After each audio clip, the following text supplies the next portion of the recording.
kekuatanku, ku dapat jalani hidupku tanpa Tuhan yang di sampingku. Ku tak mampu sendiri, Engkaulah kuatku yang menopangku. Ku pandang wajah-Mu dan berseru, pertolonganku datang dari-Mu. Peganglah tanganku, jangan lepaskan. Kaulah harapan dalam hidupku. Puji Tuhan, Shalom saudara-saudara yang Tuhan Yesus kasih. Bertemu kembali dengan saya dalam khotbah online GPC Anugerah Bermazmur Minggu 2 Mei 2021. Sebelum kita mendengarkan pemberitaan firman Tuhan, mari kita bersama-sama berdoa meminta hikmat dan pencerahan Roh Kudus sehingga kita semua sama-sama dapat memahami dan diberkati. Mari kita berdoa. Bapa yang penuh kasih, penuh anugerah dan penuh rahmat serta sejahtera, kami bersyukur kepadamu untuk hari-hari yang sudah kami lewati, untuk berkat yang sudah kami terima, untuk penyertaan Tuhan senantiasa. Terima kasih untuk kasih karunia-Mu yang tidak pernah berhenti, yang tidak pernah kurang di dalam kehidupan kami. Dan hari demi hari, waktu demi waktu kami dipanggil untuk semakin sempurna. Hari ini Tuhan, kami akan menerima firman-Mu, berbicara dan berkata-katalah. Berkati hidup kami, urapi firman-Mu, penuhi kami dengan kuasa-Mu, sehingga kami boleh benar-benar masuk di dalamnya dan bertumbuh di dalamnya. Demi nama Yesus kami berdoa. Haleluya. Amin. Kiranya damai sejahtera, kasih-Nya dan kekuatan dari Tuhan boleh menyertai saudara dan kita bersama-sama sampai selama-lamanya. Puji Tuhan. Saudara-saudara, hari ini saya mau sampaikan satu tema firman Tuhan, yakni harapan yang tak layu. Kalau kita berjalan-jalan di taman atau mungkin tempat wisata, pasti kita sering melihat bunga berkembang dan tanaman yang sangat segar. Itu membuat sekeliling kita menjadi tempat yang sangat indah. Tapi saudara-saudara yang dikasihi Tuhan, seindah-indahnya bunga berkembang, suatu hari juga pasti akan layu. Dan pada saat itu, sekeliling tempat itu tidak lagi indah dan semenarik seperti yang dulu. Demikian dengan kehidupan manusia yang terlihat gagah, sehat, makmur, tidak selamanya bisa bertahan. Sebesar apa dan sehebat apapun manusia, pasti dia akan tumbang. Saudara-saudara, bunga boleh layu, manusia pasti tumbang, tetapi harapan janganlah layu. Ketika harapan menjadi layu, habislah energi kita untuk bergerak. Karena kehidupan yang bergairah dan bersemangat itu terletak pada adanya pengharapan di dalam diri manusia. Kehilangan harta benda, orang yang dicintai, pekerjaan, itu bisa dan boleh terjadi. Tetapi kehilangan harapan janganlah terjadi. Saudara-saudara, sendi-sendi kekuatan kita akan runtuh dan kita akan kehilangan keinginan untuk mengubah situasi menjadi lebih baik jika kita kehilangan harapan hidup. Seorang tentara kehilangan banyak teman dan sahabat di dalam sebuah medan pertempuran. Ketika dia sedang sendirian, nyalinya menjadi ciut untuk tetap bertahan di sana melawan musuh. Satu-satunya yang ada di dalam pikirannya menyerah, dan mungkin dengan cara seperti itu dia masih bisa punya kesempatan untuk hidup. Tetapi di sisi lain, dia merasa ketakutan. Dalam pikirannya, dia bertanya, apakah mungkin saya masih akan tetap hidup kalau saya menyerahkan diri? Atau jangan-jangan saya akan dibunuhnya? Hidup saya akan berakhir saat itu juga. Di sisi lain, Dia berpikir dia masih bisa lari, tetapi dia juga takut karena begitu lari ditangkap, dia pasti akan langsung mengalami masalah yang lebih parah dengan ketika dia menyerahkan diri. Tetapi saudara-saudara, untuk melarikan diri, untuk menyelamatkan diri, sedangkan dia sudah tinggal sendirian lagi, tidak punya pasukan untuk menjaga dan melindungi, mendukungnya, sungguh itu adalah sesuatu yang sulit. Kali ini semangatnya patah, badannya menjadi lemas, dan dia berpikir, lebih baik aku menyerah saja. Ketika dia sedang berdiri untuk berjalan menyerahkan diri kepada musuh, tiba-tiba ada sesuatu yang terjatuh dari kantongnya. Dia mulai mengambil dan melihatnya. Apa yang terjadi? Saat itu ada satu perubahan yang luar biasa terjadi dalam kehidupannya. Dia menjadi begitu kuat, dia menjadi begitu bersemangat, dan akhirnya dia mengambil keputusan saat itu juga untuk melarikan diri. Saudara-saudara, menurut Anda, apa yang sedang terjadi? Apa yang jatuh dalam kantongnya sehingga dia mengambil keputusan seberani dan senekat itu? Ternyata yang jatuh dari kantongnya tadi adalah foto istri dan anaknya yang sedang menunggu pulang. Ketika dia melihat bahwa keluarganya sedang menunggu di rumah, saat itulah dia memiliki pengharapan. Ada harapan untuk bertemu dengan mereka lagi, sehingga nyali yang nyut, semangat yang patah, kondisi yang sudah benar-benar drop, ternyata bisa membuat dia bangkit dan lari untuk menyelamatkan diri. Mengapa? Karena ada keluarga yang sedang menunggu pulang. Di Jepang pernah mengadakan restorasi daerah terdampak bencana dengan begitu sangat cepat, sehingga seakan-akan bencana itu tidak terjadi. Saudara-saudara, dalam hal ini langkah pemerintah Jepang perlu diacungi jempol, karena pemulihan pembangunan yang sangat cepat itu benar-benar mengembalikan harapan dan memunculkan semangat warga Jepang yang terkena bencana untuk bangkit lagi, yang terdampak bencana maksud saya. Ditambah dengan berjalannya kembali sektor ekonomi yang menghidupi banyak warga yang telah kehilangan pekerjaan, membuat mereka menjadi lebih bersemangat untuk memulai hidup kembali, untuk menjalani kehidupan yang lebih baik di masa yang akan datang. Ini luar biasa. Semua itu terjadi karena adanya harapan yang kembali muncul di depan mereka. Tidak ada harapan, manusia akan menjadi ciut, manusia akan menjadi lemah, manusia akan menjadi orang yang pasif.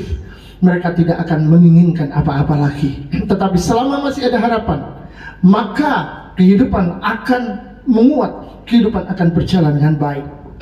Kita akan belajar dari keluarga Naomi yang sedang mengalami duka karena kelaparan dan kematian. Tetapi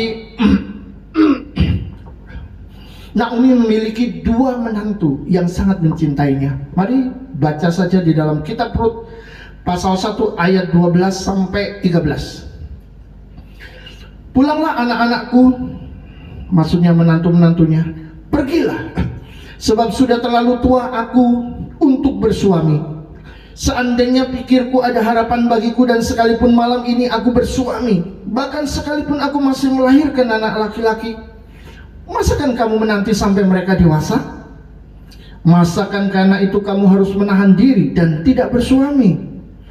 Janganlah kiranya demikian, anak-anakku. Bukankah jauh lebih baik yang aku alami daripada kamu? Sebab tangan Tuhan teracung terhadap aku. Saudara-saudara, di sini ada tiga wanita yang sedang berdialog. Yang pertama adalah sang mertua yang bernama Naomi. Yang kedua adalah menantunya yang bernama Orpa, dan yang ketiga menantunya yang bernama Rut. Saudara-saudara, Naomi ini kehilangan harapan bersama Orpa dan Ruth di dalam kehidupannya. Mengapa? Karena sejak pindah dari tanah Bethlehem pergi ke negeri Moab, karena di tanah Bethlehem ada kelaparan, dalam waktu 10 tahun suami dan kedua anaknya Mahlon, Kilion meninggal semuanya, sehingga kedua menantunya menjadi janda. Saudara-saudara, itu sebabnya Naomi mengambil keputusan untuk kembali ke tanah Bethlehem, ke tanah Tuhan, di mana dia bisa menyembah Allah, menyembah Tuhan yang ditinggikan dan dimuliakan di tempat itu. Mengapa dia mau kembali? Karena dia telah mendengar bahwa tanah Bethlehem sudah mulai dipulihkan oleh Tuhan, tidak terjadi kelaparan lagi. Tetapi kedua menantunya ingin mengikutinya, memegangnya rapat-rapat, tidak mau melepaskannya. Dan itu adalah sebuah masalah. Itu sebabnya Naomi melarang mereka untuk ikut. Dia meminta supaya kedua menantunya ini kembali kepada bangsanya, pulang kepada orang tua dan kepada Allahnya, Allah bangsa Moab maksudnya. Dan bagi Naomi semua sudah habis, tidak ada lagi yang tersisa. Suami anaknya sudah meninggal, dia sudah tua, tidak mungkin dia melahirkan anak laki-laki untuk dinikahkan dengan kedua menantunya. Itu berarti sudah selesai, sampai di sini saja. Tidak ada sesuatu yang bisa dia buat untuk kedua menantunya. Dan Orpa, menantu pertama, dia sangat baper, terbawa perasaan ingin tetap hidup bersama dengan Naomi. Mungkin dia merasa mertuanya adalah seorang yang sangat hebat dan luar biasa, menghadapi banyak kesulitan, tapi tetap tegar. Dan mungkin dia sudah menjadi role atau model bagi figur seorang ibu yang luar biasa untuk si Orpa. Itu sebabnya si Orpa tidak mau dilepaskan. Si Orpa tidak mau berpisah dari Naomi. Tetapi Naomi terus menjelaskan bahwa dia harus kembali kepada keluarganya, kepada Allah dan bangsanya, karena tidak ada lagi yang bisa diberikan untuk Orpa.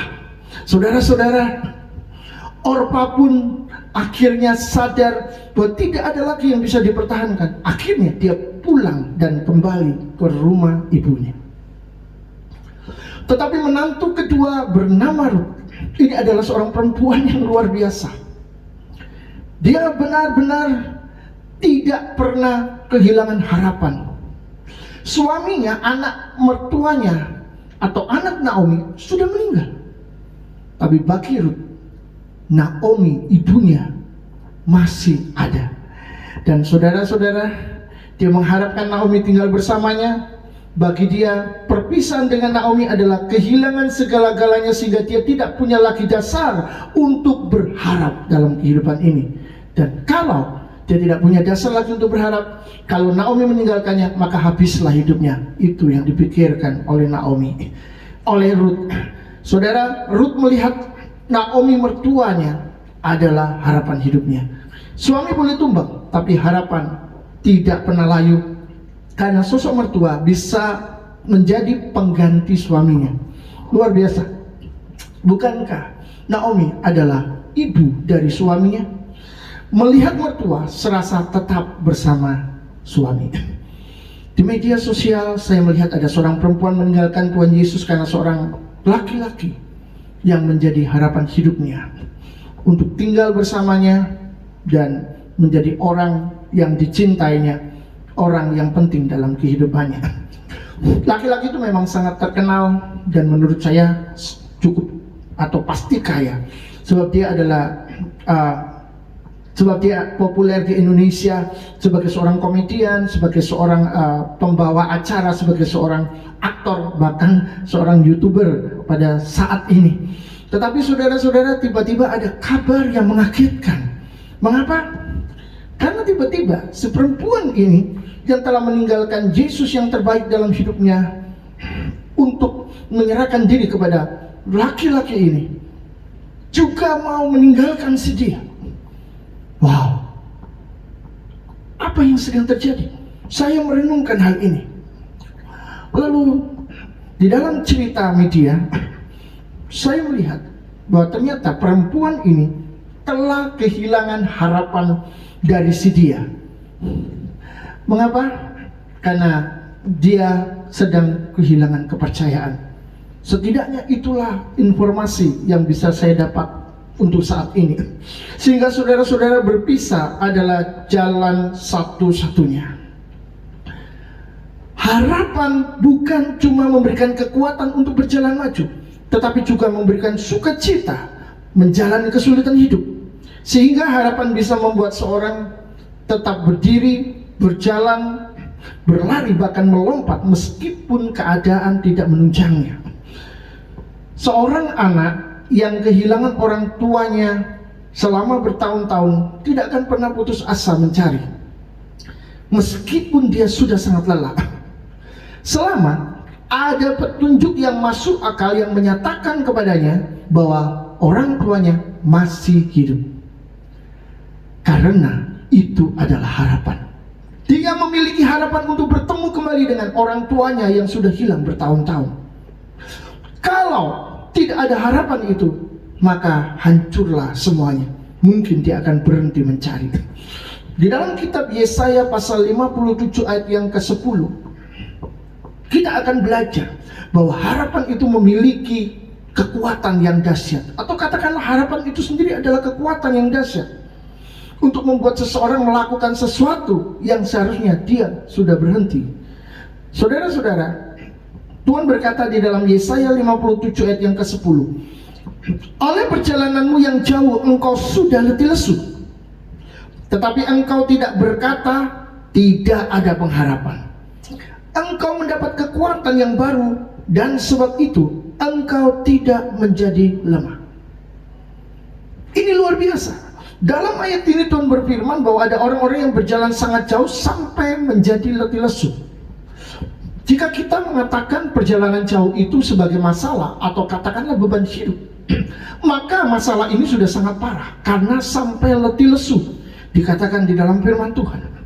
Tetapi di ayat selanjutnya menunjukkan bahwa orang yang berjalan jauh dan letih lesu ini ternyata masih mendapat kekuatan baru dan tidak menjadi lemah. Mengapa? Ternyata karena orang-orang itu tidak berkata tidak ada harapan. Itu artinya mereka masih melihat bahwa ada harapan di depan sana untuk mereka capai, untuk mereka dapatkan. Sehingga walaupun mereka sudah berjalan jauh dan menjadi letih lesu, mereka mendapatkan kekuatan baru. Saudara-saudara, kalau begitu, kita tahu sekarang bahwa harapan itu adalah kekuatan yang luar biasa, yang mengubah, yang bisa mengubah perasaan jiwa manusia yang sudah drop menjadi bangun dan bangkit kembali. Dan ayat ini menjadi bukti bahwa Tuhan sendiri telah memberitahu kita harapan itu adalah satu kekuatan. Tetapi saudara-saudara, kalau kita mencoba melihat konteks ayatnya, saya yakin kita akan terperanjat. Kita akan melihat di dalam Yesaya 57 ayat yang ke-9. Engkau datang menghadap Moloch dengan membawa minyak dan banyak wangi-wangian. Engkau menyuruh duta-dutamu pergi sampai jauh dan sampai ke bawah dunia orang mati. Saudara-saudara, ini adalah ayat sebelumnya, satu ayat sebelumnya. Sebelum kita membaca ayat yang tadi, oleh perjalananmu yang jauh engkau sudah menjadi letih lesu, tetapi engkau tidak berkata tidak ada harapan.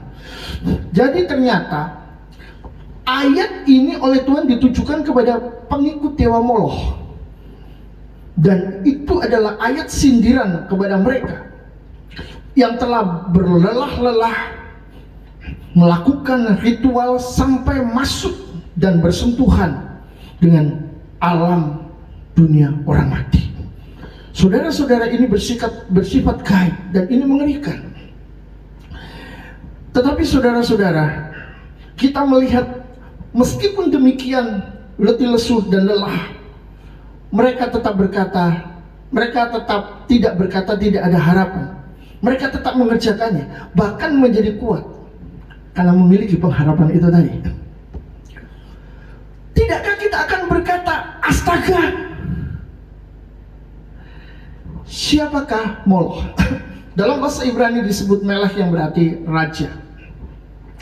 Moloch adalah ilah orang Kanaan atau dewa Moloch yang dalam bentuk patung logam berbentuk manusia dengan kepala banteng.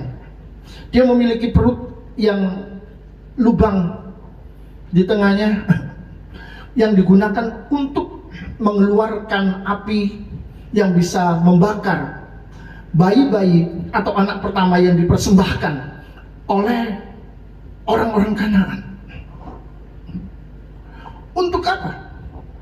Tentu saja semua itu adalah untuk kebutuhan materi, untuk kesejahteraan materi bagi keluarga dan masa depan bagi anak-anak mereka. Jadi mereka mempersembahkan anak pertama mereka untuk kesejahteraan keluarganya dan masa depan anak-anak berikutnya. Saudara-saudara, ini sangat mengerikan. Jadi ayat ini menunjukkan mereka berlelah-lelah dengan pengharapan kepada dewa yang suka membinasakan dan meminta tumbal, tetapi malah mendapatkan kekuatan dan tidak menjadi lemah. Kadang dewa Moloch ini juga disebut dewa Baal, karena Baal sendiri berarti penguasa dewa, ya, dewa penguasa.